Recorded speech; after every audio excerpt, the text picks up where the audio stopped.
បាទជំរាបសួរបងប្អូនទាំងអស់គ្នាថ្ងៃនេះខ្ញុំសូមនិយាយអំពីសារៈប្រយោជន៍នៃព្រៃឈើហើយក៏បងប្អូនមួយចំនួនក៏បានដឹងបានឮហើយដែលពាក់ព័ន្ធទៅនឹងសារៈប្រយោជន៍ទាំងអស់នេះក៏ប៉ុន្តែខ្ញុំធ្វើវីដេអូនេះគ្រាន់តែជាការដាស់តឿនក៏ដូចជាការរំលឹកឡើងវិញបាទដោយសារតែយើងឃើញថាកន្លងមកព្រៃឈើនៅក្នុងប្រទេសកម្ពុជានឹងតែងតែរងការបំផ្លិចបំផ្លាញពីមួយថ្ងៃទៅមួយថ្ងៃដោយសារតែកត្តាសេដ្ឋកិច្ចដោយសារតែអំពើពុករលួយនៅក្នុងប្រទេសកម្ពុជានៅក្នុងវិស័យព្រៃឈើនេះហើយបើទោះបីជាអ្នកទាំងឡាយបានដឹងអំពីគ្រោះមហន្តរាយនៃការបាត់បង់ធនធានធម្មជាតិជាពិសេសព្រៃឈើនេះក៏ដោយយើងឃើញថាព្រៃឈើបើយើងរៀននៅថ្នាក់ទាបបាទខ្ញុំអាចនិយាយថាថ្នាក់ទាបទៅចុះយើងតែងតែដឹងថាព្រៃឈើជាអ្នកដែល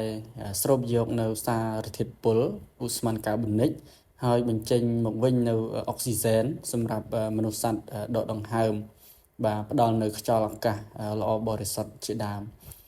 មិនត្រឹមតែប៉ុណ្ណោះបាទព្រៃឈើវាមានសារៈសំខាន់ផ្សេងទៀតបាទវាអាចជាឱសថហើយសារៈសំខាន់ជាងគេនោះគឺព្រៃឈើវាបានទប់លំនឹងធម្មជាតិមានន័យថាទប់នៅបំរែបំរួលអាកាសធាតុបាទដោយដឹងហើយថា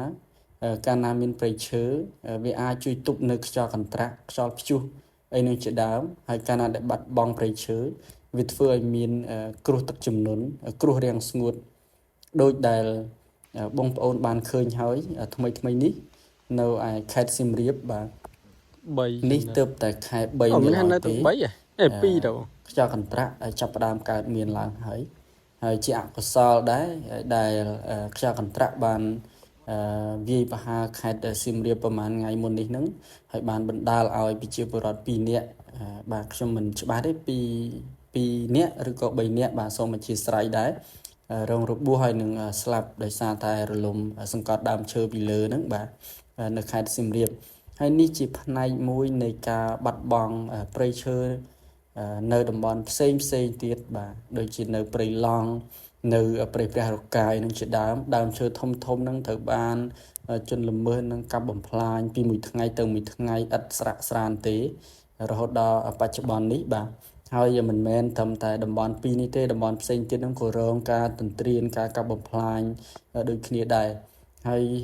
ក្នុងនាមខ្ញុំជាប្រជាពលរដ្ឋមិនខុសពីប្រជាពលរដ្ឋផ្សេងទៀតទេ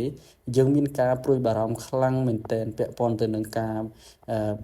បំផ្លិចបំផ្លាញនៅធនធានធម្មជាតិជាពិសេសដើមឈើធំនេះព្រោះអីកាលណា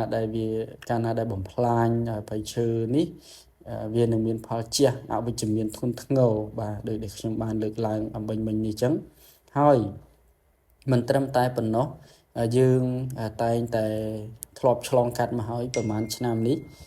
មានគេហៅថាគ្រោះទឹកជំនន់បាទគ្រោះទឹកជំនន់ឬក៏គេហៅថាជំនន់រហ័សអីនោះជាដើម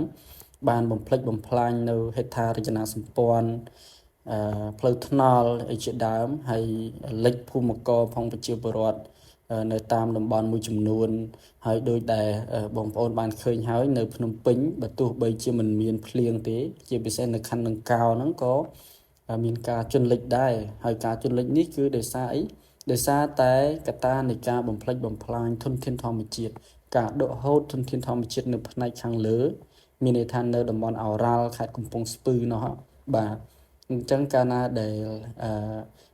ដកហូតធនធានធម្មជាតិពីមួយថ្ងៃទៅមួយថ្ងៃឥតស្រាកស្រានបែបនេះចង់មិនចង់ការបំរែបំរួលអាកាសធាតុហ្នឹងក៏វាកើតឡើងទៅតាមនោះដែរហើយ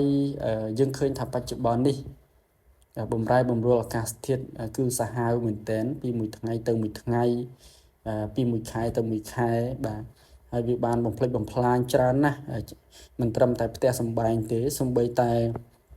ការធ្វើកសិកម្មនឹងក៏រងផលប៉ះពាល់ដែរយើងមើលដូចបច្ចុប្បន្ននេះបងប្អូនអ្នកដាំទុរេននឹងកំពុងតែទឹកភ្នែកហើយដោយសារតែមានខ្យល់កន្ត្រាក់ ធ្វើឲ្យទុរេនដែលទៅចេញផ្កាចេញក្តាប់ពីហ្នឹងត្រូវបានជ្រុះជាច្រើនអញ្ចឹងទៅបាទអញ្ចឹងហើយខ្ញុំសូមចែករំលែកតែប៉ុណ្ណេះគ្រាន់តែជាការដាស់តឿនឬក៏រលឹកឡើងវិញដល់បងប្អូនប្រជាពលរដ្ឋខ្មែរជាពិសេសអ្នកដែលមានបំណងអាក្រក់ក្នុងការទទួលយកនៅគេហៅថាផលប្រយោជន៍ដែលខុសច្បាប់ណាតាមរយៈការបំផ្លិចបំផ្លាញនៅសម្បត្តិធម្មជាតិនេះឲ្យគាត់មានការភ្ញាក់រលឹកឡើងវិញឲ្យគាត់ទៅរកមុខរបរអីផ្សេងទៅខ្ញុំគិតថានៅក្នុងប្រទេសមួយវាមិនអាចមានបានដោយសារតែបំផ្លិចបំផ្លាញនៅធនធានធម្មជាតិទេខ្ញុំគិតថាបើសិនជាប្រទេសមួយអាចរីកចម្រើនទៅបានដោយសារការបំផ្លិចបំផ្លាញធនធានធម្មជាតិមែននោះមិនមែនដូនតាយើងគាត់បានខំរក្សាការពារព្រៃឈើមកឲ្យយើងដល់ចំនួននេះបានទេមានន័យថាគាត់អាចទៅរកប្រកបទទួលទានឬក៏ការប្រកបរបររកស៊ីសុចរិតទៅតាមអ្វីដែលជាតម្រូវការសង្គមបាទអញ្ចឹងជាចុងក្រោយនេះក៏ផ្ដាំផ្ញើទៅដល់រដ្ឋាភិបាលជាពិសេសអ្នកមុខអ្នកការមន្ត្រីរាជការល្អឲ្យគាត់ខិតខំក្នុងការពារសម្បត្តិធម្មជាតិផងយើងដើម្បីជាប្រយោជន៍ផងប្រជាពលរដ្ឋខ្មែរយើងបច្ចុប្បន្នក៏ដូចជាប្រយោជន៍សម្រាប់កូនចៅយើងជំនាន់ក្រោយរាប់សិបជំនាន់ទៀតដែលគាត់ត្រូវការយើងការពារពួកគាត់បើទោះបីជាដល់ពេលវេលាណាមួយយើងបានចែកឋានទៅក៏ដោយចុះប៉ុន្តែយើងបានបន្សល់ទុកនៅកេរមរតកដ៏ល្អផូរផង់សម្រាប់ពួកគាត់ដែលគាត់នឹងនឹករលឹកដល់ដូនតាដែលបានខិតខំថែរក្សាការពារសម្បត្តិធម្មជាតិទាំងឡាយនោះមានន័យថាអាចឲ្យគាត់រស់នៅបានសុខសប្បាយហើយបើសិនជាយើងជាដូនជាតានេះ